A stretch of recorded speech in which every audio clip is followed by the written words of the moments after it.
apa yang akan jadi kepada PKR selepas Rafizi meninggalkan dan akan menjadi rival paling ketat kepada Pakatan Harapan selepas ini, terutama sekali Datuk Seri Anwar Ibrahim. Pada pandangan saudara, adakah PKR akan berdepan cabaran yang cukup getir untuk berdepan dengan Rafizi Ramli selepas ini sebagai lawannya? Saya tidak menolak bahawa sebenarnya Pakatan Harapan termasuk Datuk Seri Anwar Ibrahim, Perdana Menteri, Presiden PKR, jangan memandang enteng, jangan pandang sebelah mata kemampuan parti baru ini yang digerakkan oleh Rafizi.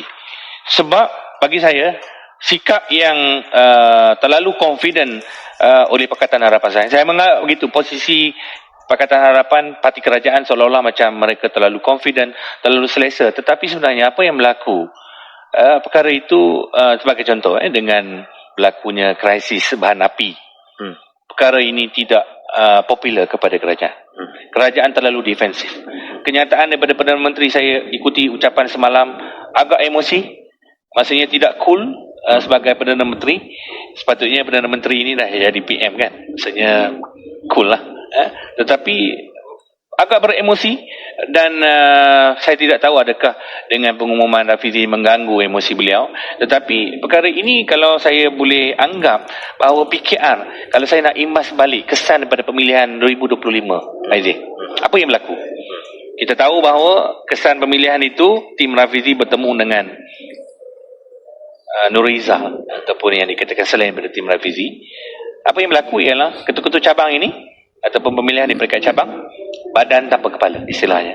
Apa maksudnya? Badan tanpa kepala, tim Rafizi menang AJK cabang, ketua cabang dimenangi oleh pihak lawan. Betul? Maksudnya yang lebih mikro lagi ialah sekarang ini jentera bersama dengan Rafizi, ketuanya saja orang lain. Apa yang berlaku di Sabah adalah manifestasi daripada episod ini, iaitu jentera yang memiliki kepakaran mengendalikan pilihan raya. Siapa? Tim Rafizi. Sebelum itu ialah Datuk Seri Azmin Ali, beberapa penggal menjadi pengarah pilihan raya, kemudian diketuai oleh Rafizi. Pengalaman mengendalikan jentera pilihan raya, termasuk Invok, menggerakkan Ayuh Malaysia dan sebagainya, apabila selepas pemilihan, kepakaran itu hanya ada kepada jentera lama. Jentera baru duduk sebagai ketua cabang, tidak ada kalau dalam bahasa klasinya awak-awak lah kan. Maksudnya awak-awaknya tidak loyal kepada dia. Ini yang berlaku sebenarnya kalau diamati di setiap cabang, akhirnya kursi terbang. Seperti mana di Kuala Selangor. Jadi fenomena ini sebenarnya bagi parti kerajaan sebenarnya paling tidak stabil ialah PKR. Sekarang ni paling tidak stabil parti kerajaan, tetapi PKR paling tidak stabil untuk menghadapi pilihan raya. Kalau kita katakan pilihan raya negeri Johor, saya tidak tahu macam mana, berapakah sasaran yang disasarkan oleh PKR. Dahulunya satu kursi. Jadi saya melihat ini adalah perkara yang perlu dipandang serius oleh parti kerajaan, bahawa kalaulah imej mereka masuk dalam pilihan raya negeri dan akhirnya tidak menatijahkan satu kursi sekalipun, hasil daripada yang saya nyatakan tadi, tentulah perkara ini akan membawa kepada trend PRU, parti kerajaan tetapi tidak mampu untuk menang. Apa yang berlaku di Sabah sama. Walaupun ada banyak goodies, ada banyak yang diberikan sebagai bahan kerajaan, tetapi perkara itu tidak menjamin bahawa parti kerajaan boleh menang. Maknanya tidak mustahil tragedi Sabah akan berulang di Melaka dan Johor bagi parti kerajaan, khususnya PKR. Ya, saya tidak menolak perkara berkenaan. Sebab trend semasa, sebab begini, Pakatan Harapan menang kerana apa? Kerana undi Cina. Terus terang kita cakap, menang kerana undi Cina. Kalau undi Cina pun sudah tidak solid sebagaimana? Bagi contoh, semasa di Sabah, ketika keluar mengundi pilihan raya 2020, 80% pengundi Cina keluar.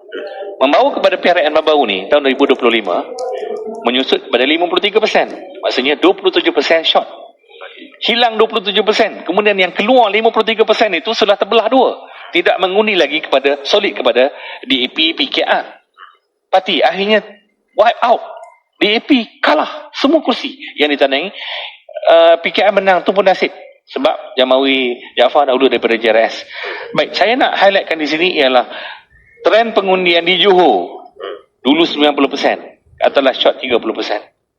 Atas kertas, Haziq, semua kursi Pakatan Harapan bukan lagi kursi selamat. Okey. Bukan selamat. Dan ini membawa kepada apa yang disuarakan oleh DAP selepas daripada Pilihan Raya Negeri Sabah, dan mereka mengatakan bahawa mereka akan menimbang semula keputusan untuk berada dalam Pakatan Harapan melalui konvensyen bulan 6 yang akan diadakan bulan depan. Tidak berapa lama sahaja lagi, 2 minggu lebih sahaja lagi kita akan masuk dalam bulan 6.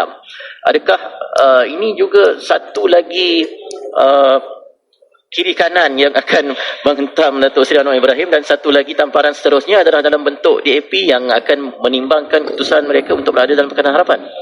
Ya, itu penting untuk dilihat. Sebab saya nyatakan tadi, bukan senang untuk melepaskan kursi empuk di dalam kerajaan.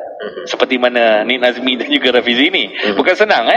Dan bagi hujah mereka, sebagai contoh, walaupun DAP tahu tentang perkembangan penolakan ataupun isu-isu yang melatari pengundi Cina ni makin lama makin kritikal terhadap DAP dan Pakatan Harapan, tetapi sebahagiannya masih lagi memujuk rasa bahawa peluang untuk reform masih ada, dan kedudukan di dalam kerajaan adalah kedudukan yang sepatutnya dimanfaatkan oleh DAP untuk bersuara, walaupun sebenarnya pengundi mereka menuntut yang lebih.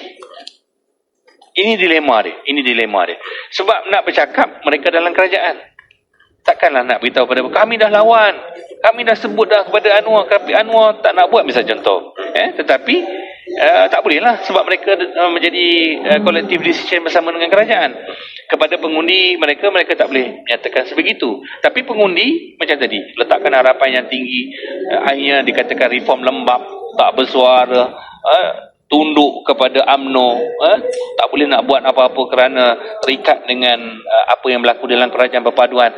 Jadi bagi saya ini dilema, tetapi ini perlu keberanian lah kepada DAP. Sama ada mereka berani macam tadi meninggalkan Pakatan Harapan, macam tadi berdiri di atas entiti untuk memperjuangkan prinsip perjuangan mereka, ataupun mereka masih lagi meletakkan harapan berbaki dalam setahun lebih ini dulu dalam kerajaan, cuba untuk memainkan peranan semak imbang di dalam kerajaan.